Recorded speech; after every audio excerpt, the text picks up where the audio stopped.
Thanks for clicking to watch this third episode of Phone Wars 2013, where we go over flagship phones from Apple, Google, Samsung, HTC, and Motorola. You can click the links below if you fell behind, and don't forget to subscribe with email notifications for future updates. Now let's go over Nokia.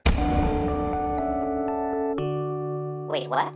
It's Nokia. That's what I thought with my California accent, but being the nerd that I am, I actually looked it up and it is pronounced Nokia. Oh, my life is a lie. Anyway, if things don't change, pronunciation might not matter for long. Nokia was the world's premier mobile phone vendor, but ever since the smartphone revolution began 5 years ago, Nokia and research in motion have been shrinking so fast that we could be witnessing an implosion of these former tech giants. As many of you know, most of the money and innovation in the mobile phone industry today is in the high-end smartphone business, and Nokia just wasn't ready for it. So a year and a half ago, it started to shift gears. It killed its dying Symbian operating system and went all in with the Windows Phone platform for flagship smartphones, starting with the Lumia 710 and 800. In the deal, Microsoft got Nokia's applications, content, and maps, while Nokia got Microsoft's operating system, search engine, marketing, and distribution. But the bleeding just didn't stop. In June of 2011, Apple passed Nokia to become the world's biggest smartphone maker. And in the second quarter of 2012, the Windows Phone platform still trailed Android, iOS, and even the deprecated Symbian OS. It's so bad that by the end of 2013, Nokia's layoffs will total 36% of the company. But as Apple proved, it ain't over till it's over. Part of the reason for poor sales might be that early adopters are holding back to see Windows Phone 8. Unfortunately, Windows Phone 8 doesn't support Windows Phone 7 devices, but it will be backwards compatible with existing apps. According to the CEO, Nokia's strategy is not to compete with other device manufacturers like Apple and Samsung, but to compete as an alternative platform to Google's Android. As a side note, for me this is an odd statement. Google's Android is free because it wants the user data to build better software services and make money from advertising. On the other hand, Nokia is a device manufacturing company that needs to make money from hardware. Since it gave up control of its software platform to Microsoft, how can Nokia itself compete against Google's software platform? Isn't that now Microsoft's job? Anyway, back to the review. The upcoming Windows Phone 8 platform will finally allow Nokia to put together some top-shelf parts in a desperately needed flagship smartphone that will make or break the company. How are they going to do this?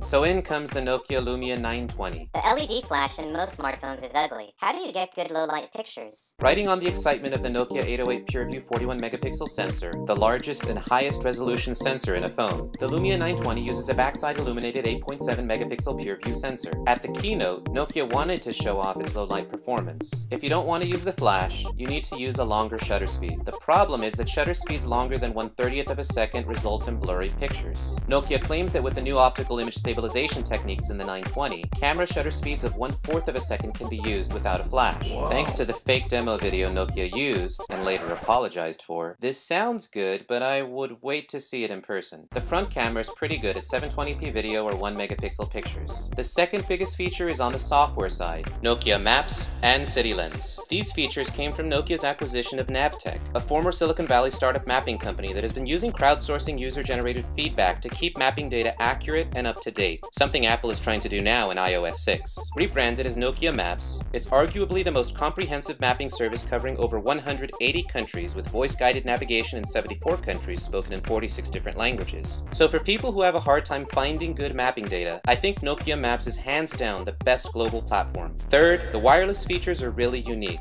With NFC and Qi wireless charging support, you can physically tap your phone to headphones, speakers, and charging stations to set up a data connection or charge the phone. Fourth, for people who live in cold climates like Finland, you can now keep your light gloves on and still use the touchscreen. On the inside, it has all these sensors, the powerful Snapdragon S4, 1GB of RAM, 32GB of storage, and a huge 7.4 watt-hour battery. As far as design goes, it has the Windows Phone look, but it is a bit on the thick and heavy side, which might not be much of an issue if you don't use a case. On the software side, it will include full versions of Microsoft Office and Outlook. Setting aside the rushed keynote, probably to take attention away from the following iPhone 5 release, this phone looks promising, but now it has some competition with HTC's signature Windows Phone 8X. Now, if only Microsoft would quickly get the Windows Phone 8 SDK for mobile developers up and running before the worldwide release on October 29. But that's a story for another episode. I'll try my best to keep Phone Wars 2013 more up to date as new devices are announced. Thanks for your supporting comments in the Chip Wars 9 update. It really means a lot to me. New viewers, please like, comment, share, and subscribe with email notifications if you want to stay up to date with the channel. It really helps me figure out what kind of stuff you want to see. I also have a Twitter account that I use to post interesting news and tech deals.